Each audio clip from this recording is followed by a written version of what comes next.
Hello guys, welcome back to our channel. I hope ಎಲ್ಲ ಚೆನ್ನಾಗಿದ್ದೀರಾ ಅಂತ ತಿಳಿದು ವಿಡಿಯೋ ಸ್ಟಾರ್ಟ್ ಮಾಡ್ತಾ ಇದ್ದೀನಿ. ಇವತ್ತು ಬಂದ್ಬಿಟ್ಟು ಗುರುವಾರ. ನನಗೆ ಗುರುವಾರ ಅಂದರೆ ಬೇಸಿಕಲಿ ಒಂಥರ ಫೆಸ್ಟಿವಲ್ ಥರ. ಸೊ ಇವತ್ತು ಗುರುವಾರ ಅಲ್ವಾ, ಸೊ ಬೇಗ ಸ್ನಾನ ಮಾಡಿಬಿಟ್ಟು ನಾನು ಪೂಜೆ ಮಾಡೋಣ ಅಂತ ಹೋಗ್ತಾ ಇದ್ದೀನಿ. ಇವತ್ತು ವಾಕಿಂಗು ಸ್ಕಿಪ್ ಆಯಿತು. ಸೊ ಹಾಟ್ ವಾಟರು ಗುರುವಾರ ಅಲ್ವಾ, ಸೊ ಹಾಗಾಗಿ ನಾನು ಬಿಸಿ ಮಾಡಿರೋದು ಏನೂ ತೊಗೊಳೋದಿಲ್ಲ. ಒಲೆ ಮೇಲೆ ಇಟ್ಟಿರುವಂಥ ಯಾವುದೇ ಪದಾರ್ಥನೂ ಸಹ ನಾನು ಸೇವನೆ ಮಾಡೋದಿಲ್ಲ. ಹಾಗಾಗಿ ಹಾಟ್ ವಾಟರ್ನೂ ಸಹ ತೊಗೊಳೋದಿಲ್ಲ. ಬೇಗ ಪೂಜೆ ಮಾಡಿಬಿಟ್ಟು, ಸೊ ಪೂಜೆ ಆಗೋದಕ್ಕಿಂತ ಮುಂಚೆ ವಿಡಿಯೋನ ಕ್ಯಾಪ್ಚರ್ ಮಾಡಿದ್ದೀನಿ. ಆಫ್ಟರ್ ಪೂಜೆ ಆದಮೇಲೆ ವಿಡಿಯೋ ಕ್ಯಾಪ್ಚರ್ ಮಾಡೋದು ಮರ್ತೇ ಬಿಟ್ಟಿದ್ದೀನಿ. ನೋಡಿ, ನಂದೆಂಥ ಟ್ಯಾಲೆಂಟೆಡ್ ಮೈಂಡ್ ಇರ್ಬೋದು. ಸೊ ಇನ್ನು ನೆಕ್ಸ್ಟ್ ಬಂದ್ಬಿಟ್ಟು ನಾನು ಏನಪ್ಪ ಈ ಸೋರೆಕಾಯಿ ಜ್ಯೂಸು ಹಾಗೆ ಮತ್ತು ಬೀಟ್ರೂಟ್ ಜ್ಯೂಸು ಇದನ್ನಂತೂ ಡೈಲಿ ಕುಡಿದು ಬೇಜಾರಾಗ್ಬಿಟ್ಟಿದ್ರಪ್ಪ.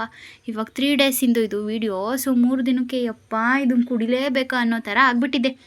ಸೊ ಆದರೂ ಇರಲಿ, ಪರವಾಗಿಲ್ಲ, ಕುಡಿಬೇಕು ಅಂದರೆ ಕುಡಿಬೇಕು. 7 ಡೇಸ್ ಚಾಲೆಂಜ್ ಎಷ್ಟು ಹಾರ್ಡ್ ಆದರೂ ಪರವಾಗಿಲ್ಲ, ಅದನ್ನು ಕಂಪ್ಲೀಟ್ ಮಾಡಲೇಬೇಕು ಅಂತ ಅಂದ್ಕೊಂಡಿದ್ದೀನಿ.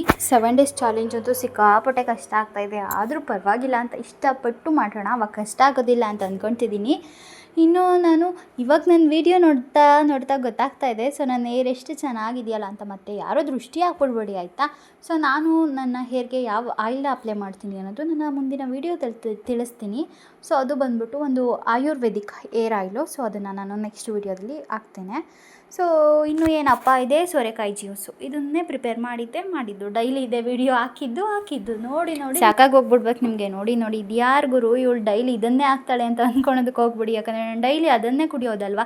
ಈ 7 ಡೇಸಲ್ಲಂತೂ ಈ ವೆಜಿಟೇಬಲ್ ಜ್ಯೂಸು ಅಂದರೆ ಬೀಟ್ರೂಟ್ ಜ್ಯೂಸು ಹಾಗೆ ಸೋರೆಕಾಯಿ ಜ್ಯೂಸು ಇದನ್ನಂತೂ ಮಿಸ್ ಮಾಡೋದಕ್ಕೆ ಹೋಗಬಾರ್ದು ಅಂತ ಅಂದ್ಕೊಂಡಿದ್ದೀನಿ. ಆದರೂ ಕುಡಿಲೇಬೇಕು ಅಂತ ಅಂದ್ಕೊಂಡು ಕುಡಿತಾ ಇದ್ದೀನಿ. ನನಗಂತೂ ಇವತ್ತು ಈ ಜ್ಯೂಸ್ನಾಗ ಕುಡಿಯೋದಕ್ಕೆ ಆಗ್ತಾ ಇರಲಿಲ್ಲ, ಆದರೂ ಕುಡಿಬೇಕು ಅಂತ ಹೇಳ್ಬಿಟ್ಟು ಕುಡಿದೆ. ಕೆಲವೊಂದು ಸಲ ನಮ್ಮ ಮನಸ್ಸಿಗಿಂತ ದೊಡ್ಡದಾಗಿರೋದು ಯಾವುದೂ ಇಲ್ಲ, ಬಟ್ ನಾವು ಮನಸ್ಸು ಮಾಡಬೇಕಷ್ಟೇ. ನೋಡಿ, ನನ್ನ ಕೈಲಂತೂ ಕುಡಿಯೋದಕ್ಕೆ ಆಗ್ತಾಯಿಲ್ಲ, ಆದರೂ ಈ ಕಡೆ ಬಿಡೋದಕ್ಕೂ ಆಗ್ತಾಯಿಲ್ಲ, ಕುಡಿಯೋದಕ್ಕೂ ಆಗ್ತಾಯಿಲ್ಲ. ಇವತ್ತು ಬೇರೆ ನಾನು ಉಪವಾಸ ಬೇರೆ ಇರ್ತೀನಾ. ಸೊ ಈ ಜ್ಯೂಸ್ ಕುಡಿದ್ರೆ ಇದು ಇನ್ನೂ ಒಂದು ಸ್ವಲ್ಪ ಎಫರ್ಟ್ ಹಾಕ್ಬಿಟ್ಟು ನನಗೆ ಒಂದು ಸ್ವಲ್ಪ ವೆಯ್ಟ್ನ ಬರ್ನ್ ಮಾಡೋದಕ್ಕೆ ಹೆಲ್ಪ್ ಮಾಡುತ್ತೆ ಅಂತ ಹೇಳ್ಬಿಟ್ಟು ಇದನ್ನು ಕುಡಿತಾ ಇದ್ದೀನಿ. ಆ್ಯಂಡ್ ಇನ್ನೂ ಎಕ್ಸಸೈಸ್ ಸ್ಟಾರ್ಟ್ ಮಾಡೋಣ ಅಂತ ಅಂದ್ಕೊಳ್ತಾನೆ ಇದ್ದೀನಿ. ಅದು ಯಾವಾಗ ಸ್ಟಾರ್ಟ್ ಮಾಡ್ತೀನೋ ಗುರುವೆ, ನನಗಂತೂ ಖಂಡಿತವಾಗಿಯೂ ಗೊತ್ತಿಲ್ಲ. ಅಂದ್ಕೊಳೋದಷ್ಟೇ, ನಾನು ಏನನ್ನೂ ಮಾಡೋದಕ್ಕೆ ಹೋಗೋದಿಲ್ಲ. ಇನ್ನೂ 10K ಸ್ಟೆಪ್ ಕಂಪ್ಲೀಟ್ ಮಾಡಬೇಕು ಅಂತೀನಿ. 2 ಡೇಸ್ ಮಾತ್ರ ನೀಟಾಗಿ ಮಾಡಿದೆ. ಸೊ ಇವತ್ತಿನ ದಿನದಲ್ಲಂತೂ ಕಂಪ್ಲೀಟ್ ಮಾಡೋದಕ್ಕಾಗಲಿಲ್ಲ. ಯಾಕಂದರೆ ಬೆಳಗ್ಗೆನೂ ಸಹ ಎದ್ದು ವಾಕಿಂಗ್ ಮಾಡೋದಕ್ಕಾಗಲಿಲ್ಲ. ಎದ್ದೋಳೋದೇ 8 ಆಗುತ್ತೆ, ಇನ್ನೆಲ್ಲಿ ವಾಕಿಂಗ್ ಮಾಡೋಕ್ಕಾಗುತ್ತೆ. ಏನೋ ಒಂದು ದಿನ ಮಾತ್ರ 5 ಗಂಟೆಗೆ ಎದ್ಬಿಟ್ಟೆ ಅಂದ್ಬಿಟ್ಟು ಒಳ್ಳೆ ಸ್ಟೈಲಾಗಿ ನಿಮ್ಮ ಮುಂದೆ ವೀಡಿಯೋ ತೆಗೆದ್ಬಿಟ್ಟು ಹಾಕ್ಬಿಟ್ಟೆ, ಇಷ್ಟು ಬೇಗ ಎದ್ಬಿಟ್ಟು ವಾಕಿಂಗ್ ಹೋಗ್ಬಿಟ್ಟಿದ್ದೀನಿ ಅಂತ. ಸೊ ಅದನ್ನೇ ನನ್ನ ಕೈಲಿ ಇನ್ನೂ ಮೇಂಟೈನ್ ಮಾಡೋದಕ್ಕಾಗ್ತಾ ಇಲ್ಲ. ಏನೋ ನಮ್ಮ ಮನೇಲಿ ಆಗಿರೋದಕ್ಕೆ 8 ಗಂಟೆಗೆ ಎದ್ರು ಸುಮ್ಮನೆ ಇರ್ತಾರೆ. ಬೇರೆಯವ್ರ ಮನೆಗಾಗಿದ್ರೆ ಇನ್ನೇನು ಮಾಡೋರು ಐ ಡೋಂಟ್ ನೋ. ಇನ್ನೂ ಇವಾಗಲೇ ಬೀಟ್ರೂಟ್ ಜ್ಯೂಸ್ನೂ ಸಹ ಕುಡ್ದಿದ್ದೀನಿ. ಸೊ ನನಗಂತೂ ಗುರುವಾರ ಅಂದರೆ ಒಂಥರ ಹಬ್ಬದ ಥರ. ಇನ್ನು ನಮ್ಮ ಅಕ್ಕರೂರಿಗೆ ಹೋಗ್ಬಿಟ್ಟು GST ಟ್ಯಾಲಿಗೆ ಇನ್ನೊಂದು ಸ್ವಲ್ಪ ರೆಡಿ ಆಗ್ತಾ ಇದೆ. ಸೊ ಐಟಮ್ಗಳನ್ನ ಹಾಕ್ತಾಯಿದ್ದೀನಿ. ಇನ್ನು ಕೆಲವೊಂದಿಷ್ಟು ಐಟಮ್ಗಳನ್ನ ಆ್ಯಡ್ ಮಾಡಿಬಿಟ್ರೆ ಪರ್ಚೇಸಿಂದ ಆಗುತ್ತೆ. ಸೊ ಅದಕ್ಕೋಸ್ಕರ ನಮ್ಮ ಸಾಕ್ಷಿನೂ ಕರ್ಕೊಂಡು ಹೋಗ್ತಾಯಿದ್ದೀನಿ. ಅವಳು ಏನೇನು ಅವಂತರ ಮಾಡ್ತಾಳೋ ಗೊತ್ತಿಲ್ಲ ಅಂತ ಹೋಗ್ಬಿಟ್ಟು ಒಂದು ಸ್ವಲ್ಪ ಐಟಮ್ಗಳನ್ನ ಅಷ್ಟೇ ಆ್ಯಡ್ ಮಾಡಿದ್ದು.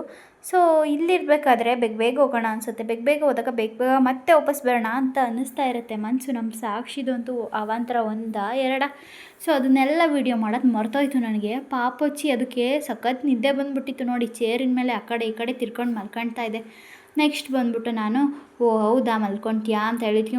ಮಲ್ಕೊಳ್ತೀನಿ ನಾನು ಅಂತ ಹೇಳಿ ಅಲ್ಲೇ ಮಲ್ಕೊಳೋದಕ್ಕೆ ನೋಡ್ತಾ ಇದ್ಲು. ಅದಾದಮೇಲೆ ನಾನು ಸರಿ ಮನೆಗೆ ಹೋಗ್ಬಿಟ್ಟು ಮಲಗಿಸ್ತೀನಿ ಬಾ ಅಂತ ಹೇಳಿ ಮನೆಗೆ ಹೋಗಿ ಕರ್ಕೊಂಡೋಗಿ ಮಲಗಿಸಿದ್ರೆ ಅಲ್ಲಿ ಮಲಗಲೇ ಇಲ್ಲ. ಸರಿ ಇನ್ನೇನು ಅಂದ್ಬಿಟ್ಟು ವಾಪಸ್ ಕರ್ಕೊಂಡು ಅವಳನ್ನ ಹೋಗೋಣ ಅಂತ ಬಂದ್ವಿ. ಇದು ನಾವು ಬಂದಿರೋದು ಚಿತ್ರಹಳ್ಳಿ ಅವ್ರು ಯಾರಾದರೂ ಇದ್ದರೆ ನೋಡಿ, ಇದು ಚಿತ್ರಹಳ್ಳಿ ಗೇಟ್ ಬಂದುಬಿಟ್ಟು ಅಲ್ಲಂತೂ ಸಿಕ್ಕಾಪಟ್ಟೆ ಹೊತ್ತು ನಿಂತ್ಕೊಂಡ್ಬಿಟ್ಟು ಬಸ್ ಕಾದ್ವಪ್ಪ. ಇನ್ನು ನೆಕ್ಸ್ಟ್ ಬಸ್ ಬಂತು. ಬಸ್ಸಲ್ಲಂತೂ ಹೆವಿ ರಶ್ಶು. ಅದರಲ್ಲಿ ಅವಳನ್ನ ಕರ್ಕೊಂಬಂದು ಪಾಪ ಯಾರೋ ಒಬ್ಬರು ಸ್ಟ್ರೇಂಜರು ಪಾಪ ನಮ್ಮ ಸಾಕ್ಷಿನ ಇಟ್ಕೊಂಡಿದ್ರು. ಸೊ ಸಖತ್ತಾಗಿ ಮಾತಾಡ್ಸಿದ್ರು ಅವ್ರು ಮಾತ್ರ.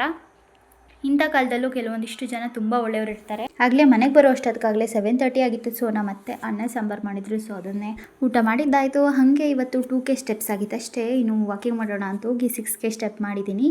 ಸೊ ಇದಾಗಿತ್ತು ಇವತ್ತಿನ ದಿನ. Thank you for watching. ಇನ್ನು ಯಾರಾದರೂ ನಮ್ಮ ಚಾನಲ್ನ ಸಬ್ಸ್ಕ್ರೈಬ್ ಮಾಡಿಲ್ಲ ಅಂದರೆ ದಯವಿಟ್ಟು ಸಬ್ಸ್ಕ್ರೈಬ್ ಮಾಡಿ.